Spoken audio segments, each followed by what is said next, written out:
Bismillahirrahmanirrahim. Assalamualaikum warahmatullahi wabarakatuh. Baik anak sore dan soleha semua, semoga selama di rumah tetap semangat belajar dan selalu berada dalam lindungan Allah Subhanahu wa taala. Hari ini kita akan kembali belajar seperti biasa di kelasnya Pak Guru. Walaupun dalam kondisi serba terbatas, kita tetap harus semangat belajar. Bagaimanapun kondisinya, dimanapun kita berada, harus kita punya sifat untuk selalu semangat untuk menuntut ilmu. Insya Allah hari ini kita akan belajar pembelajaran keempat, Islam itu bersih. Namun sebelum itu, Pak Guru mengajak anak-anakku semua yang ada di rumah untuk senantiasa membiasakan berdoa terlebih dahulu sebelum belajar. Berdoa dimulai. Allahumma inni as'aluka ilman nafi'an wa rizqan thayyiban wa amalan mutaqabbalan rabbi zidni ilman warzuqni fahman. Semoga dengan kita sudah berdoa, Allah akan memudahkan ilmu akan masuk pada diri kita pada hari ini. Mudah-mudahan pembelajaran hari ini akan dimudahkan oleh Allah Subhanahu wa taala. Amin. Anakku, hari ini kita lanjut pelajarannya tentang hidup tenang dengan berperilaku terpuji. Jadi anak-anakku, kita bisa hidup tenang dengan hanya berperilaku terpuji atau melakukan hal-hal yang baik. Misalnya anak-anakku perhatikan di bukunya halaman 43, tanggung jawab. Anak-anakku tahu apa itu tanggung jawab? Ada yang tahu? Tanggung jawab artinya bersungguh-sungguh dalam melakukan sesuatu dan bersedia menerima akibat perbuatannya. Seperti anak-anakku misalnya ketika melakukan sesuatu yang salah, anak-anakku berani bertanggung jawab, bilang, itu saya yang melakukan Pak Guru, saya ingin bertanggung jawab, saya akan lakukan apapun sebagai bentuk tanggung jawab saya. Itu termasuk tanggung jawab anak-anakku. Menerima, setiap manusia mempunyai tanggung jawab anak-anakku ya. Pak Guru ada tanggung jawabnya, anak-anak memiliki tanggung jawab, baik terhadap diri sendiri, keluarga, agama maupun lingkungan sekitar. Tanggung jawab merupakan perilaku terpuji anak-anakku. Anak yang memiliki perilaku tanggung jawab memiliki ciri-ciri diantaranya sebagai berikut. 1. Memiliki sikap percaya diri. Jadi anak yang bertanggung jawab itu pasti dia percaya diri. Kedua, berperilaku tidak merugikan orang lain ya. Anak-anak yang bertanggung jawab tidak akan merugikan orang lain. Selanjutnya, berhati-hati dalam melakukan sesuatu, karena apapun yang dikerjakan dia akan bersedia menerima akibat perbuatannya. Maka dia setiap melakukan sesuatu, dia akan berhati-hati dan memikirkan terlebih dahulu sebelum melakukannya. Berdisiplin dalam kehidupan sehari-hari ya. Jadi orang yang bertanggung jawab itu akan disiplin anak-anakku. Dia akan tepat waktu melakukan sesuatu, misalnya tepat waktu sholat, tepat waktu datang ke sekolah, dan masih banyak yang lainnya. Bersikap tenang dan berpikir positif. Maksudnya apa anak-anakku? Dia selalu tenang, walaupun ada masalah, pikirannya tidak panik, dia tetap tenang dan selalu berpikir positif. Maksudnya apa anak-anakku? Itu berarti dia selalu berpikir yang baik-baik. Pasti ada jalannya, pasti Allah mudahkan kita, pasti Allah membantu kita menyelesaikan masalah kita. Pasti seperti itu. Dan tanggung jawab itu anak-anakku ada hadisnya. Hadisnya Pak Guru bacakan, dan artinya di halaman 44, dari Ibnu Umar radhiyallahu anhu, Nabi sallallahu alaihi wasallam beliau bersabda, setiap kalian adalah pemimpin, dan setiap kalian akan dimintai pertanggungjawaban atas yang dipimpinnya. Seorang raja adalah pemimpin, seorang laki-laki adalah pemimpin atas keluarganya, dan seorang wanita adalah pemimpin atas rumah suaminya dan anaknya. Maka setiap kalian adalah pemimpin, dan setiap kalian akan dimintai pertanggungjawaban atas apa yang dipimpinnya. Hadis riwayat Bukhari. Jadi anak-anakku bisa lihat juga perilaku tanggung jawab dalam kehidupan sehari-hari. Pertama, ada melaksanakan ibadah dengan sungguh-sungguh, ada belajar dengan giat dan sungguh-sungguh, ada bersikap taat serta sopan dan santun kepada orang tua, ada yang menjaga dan melestarikan lingkungan sekitar. Sekarang, anak-anakku, kita akan belajar tentang tawadu. Ada yang tahu apa itu tawadu, anak-anakku? Ada? Coba siapa yang berani? Tawadu artinya rendah hati atau tidak sombong, anak-anakku. Jadi anak-anakku masih ingat kenapa tawadu ini begitu penting, anak-anakku? Supaya anak-anakku ini tetap rendah hati, tidak sombong, tidak ingin dibilang bahwa saya yang paling ini, saya yang paling hebat, saya yang paling pintar dan lain-lainnya. Ingatkan anak-anakku kisahnya Nabi Adam dan iblis dan malaikat, yang dimana iblis diusir dari surga. Kenapa? Karena memiliki sifat sombong, tidak mau sujud kepada Nabi Adam. Jadi ketika anak-anakku ada sifat sombong di dalam hatinya, maka anak-anakku akan tidak mencium bau surga. Allah tidak akan memasukkan anak-anakku ke surga, karena Allah sangat membenci orang-orang yang memiliki sifat sombong. Dan anak-anakku sudah tahu artinya apa itu tawadu.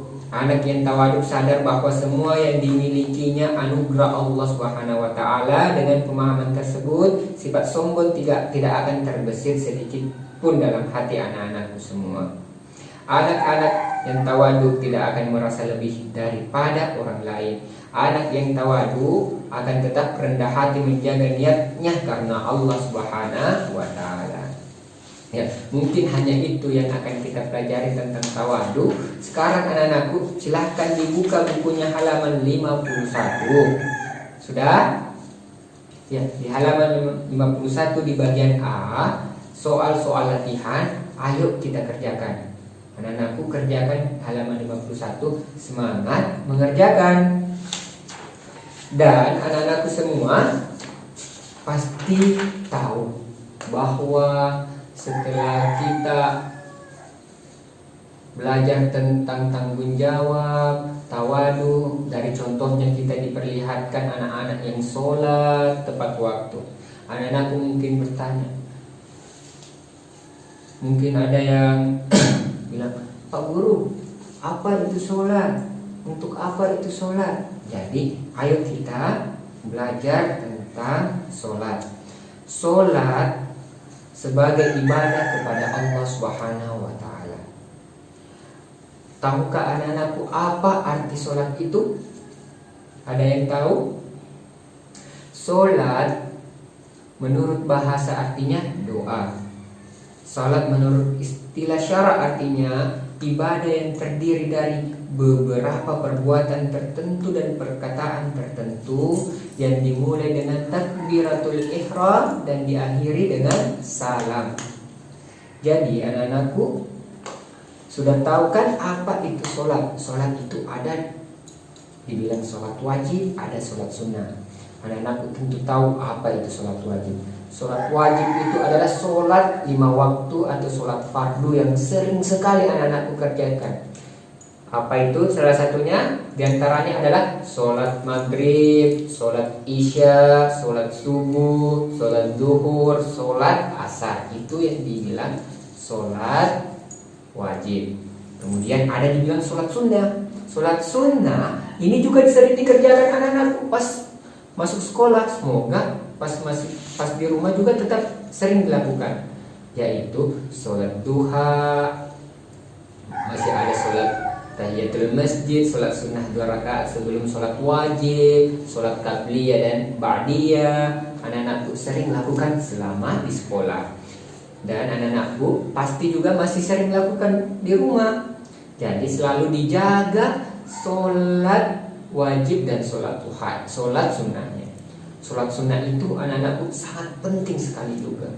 Kenapa? Masih ingat kisah Bilal bin Rabah yang Nabi Muhammad mendengarkan langkah kaki Bilal bin Rabah di surga karena amalan yang dikerjakan Bilal bin Rabah adalah selalu menjaga wudhu siang dan malam dan selalu mengerjakan sholat sunnah. Masya Allah, mudah-mudahan kita semua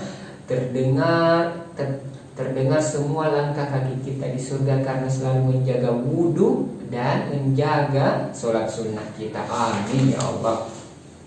Jadi hikmah ibadah sholat anak-anakku di halaman 57, anak-anakku bisa lihat selalu ingat kepada Allah, melatih ketaatan dan kedisiplinan, melatih kepercayaan diri dan kejujuran, dan juga menghindarkan diri dari perbuatan maksiat, serta melatih diri untuk menjaga kebersihan dan kesucian. Dan terakhir, menjaga kebersamaan. Ternyata dengan menjaga sholat anak-anakku kita menjadi disiplin. Kenapa? Karena disiplin itu kan tepat waktu. Kalau kita sholat pas bunyi azan duhur langsung sholat, itu namanya tepat waktu, berarti disiplin. Sekarang anak-anakku coba dilihat bukunya halaman 62 tentang gerakan-gerakan sholat. Gerakan sholat ada berdiri tegak bagi yang mampu.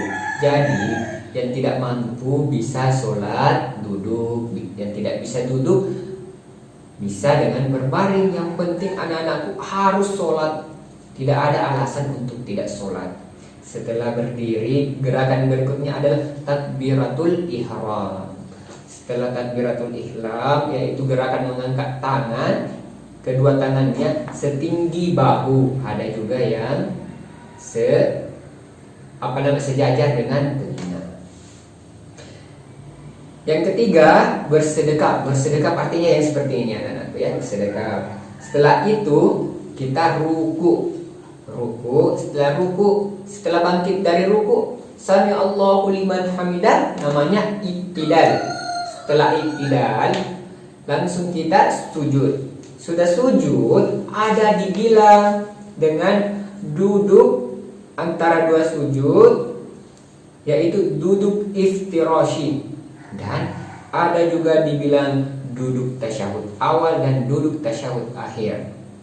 Dari gerakan-gerakan itu, duduk tasyahud awal, duduk tasyahud akhir, diakhiri dengan salam. Itulah gerakan-gerakan sholat.